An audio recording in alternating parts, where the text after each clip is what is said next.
你有没有遇到过这样的一种情况？你呢在一家公司已经干了3、5年，业务呢你最熟，坑呢你最清楚，流程怎么走，哪里会翻车，你闭着眼睛都知道。但每一次关键决策的时候，老板拍板的方案总是让你心里一紧。你心里呢明明想说一句话，这个方案10有89要出问题，可呢你没有说，或者呢你说了，老板没有听，最后项目真出现了问题，你还得留下来收拾残局。时间一长你就会产生一个非常危险的念头：老板不懂业务，老板认知有问题，这个公司的上限也就到这儿了。很多人的职业天花板呢，其实就是从这几个判断开始。Hello， 大家好，我是你身边的管理顾问老方。今天这期内容我想跟你聊一个很少有人敢正面讲，但对职业发展极其重要的关键话题。老板的认知盲区不是你的风险，而是你最硬核的职场资产。那废话不多说，我们现在开始。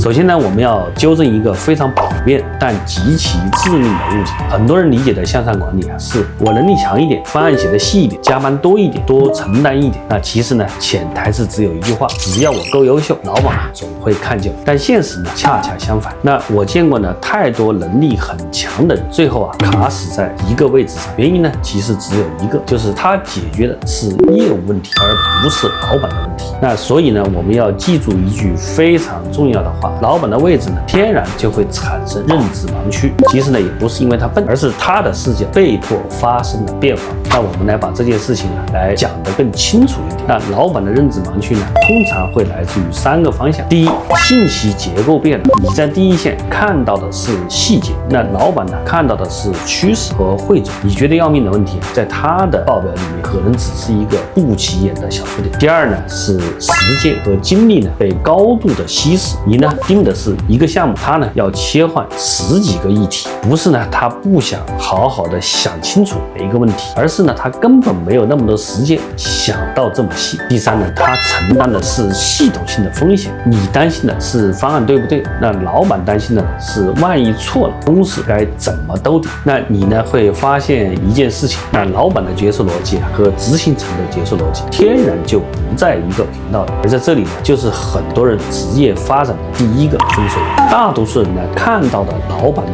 盲区，选择的是内心鄙视，表面服从。那这种人呢，能力越强，内耗越重。而真正能走出的这一小撮人，他们选择了另外一条路，他们不纠结老板懂不懂，而是呢开始思考，那这个盲区如果我不公示，会不会踩坑？他们呢心里呢不会去骂老板，想到的是这个信息差现在呢是不是只有我能够看得见？当你呢开始为老板的看不见负责的时候，那你就已经呢不是一个普通的执行者了。那这里的话呢，我给你一个非常实用也非常残酷的判断标准。你问自己一个问题：如果今天我不在了，那老板呢在这个问题的判断上会不会明显变得更差？如果呢答案是会，那你呢正在形成一种极为稀缺的价值，就是判断力补位。那什么叫判断力补位呢？不是你站出来说一句这个方案有风险，而是你提前帮老板呢想清楚3件事情。第一，风险呢最可能会出现在哪一步？第二，一旦发生风险会影响到哪一层？第三，有没有可控的替代路径？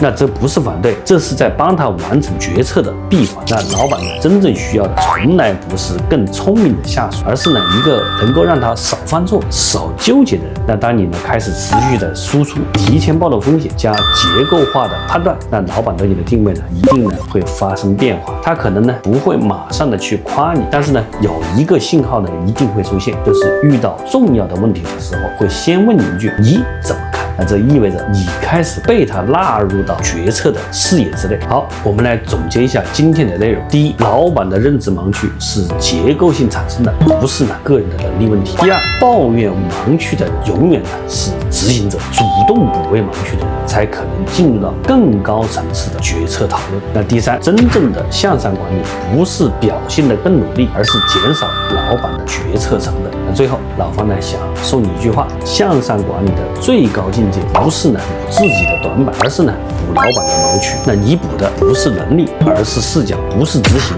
而呢是判断。好，那我们今天就聊到这里。那下一期呢，我们会继续往下聊一个非常现实也非常容易踩坑的话题：为什么你汇报的越详细，老板呢反而越烦，以及我们该怎么给老板来做选择题。我是老方，我们下期见，拜拜。